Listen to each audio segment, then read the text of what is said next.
Hi, it's Tullio Siragusa again, author of the book Emotionally Aware Leadership. In my introduction video, I promised you that I would deliver a gift. The gift would be a way to break free of any kind of roller coaster experience you've had related to your self-worth. I intend to deliver on that promise, and I will do so. But before we do, I want to continue the conversation we started in the last video. How do you actually identify someone's level of self-worth and the kind of impact they're going to have on the people around them?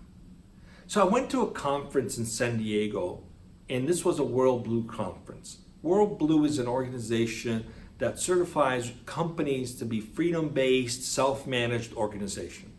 My company has been part of that for 12 years, over a decade.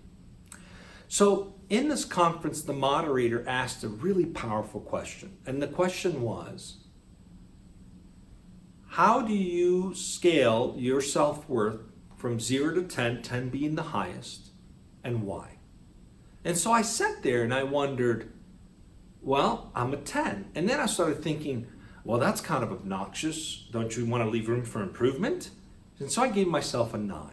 And the reason I gave myself a 9 was, I'm comfortable in my own skin and who I've become in my life, where I know I'm good enough. And then the challenge came up around, well, if anyone has scored themselves less than an 8, you shouldn't hire them. And I was like, what do you mean you shouldn't hire anyone who came in with a score less than 8? There might be some really brilliant people capable of amazing things, but they've had some poor experiences in their lives, and maybe they struggle with self-worth. And I made this argument because I'm one of those people who has struggled with that in the past in my life. And so the argument was so valid that they made a really compelling argument around the fact that people with lower self-worth will tend to argue more, be less team-oriented, be less coachable. They're just difficult to deal with because they're constantly guarding themselves. And I said, that makes sense.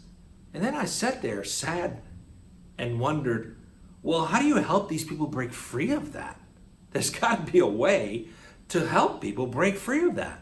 That's not a life sentence, is it? And then I came across how to do that. And I'm going to share that in my next video. And that is the gift that I'm going to leave you with today. Please tune in.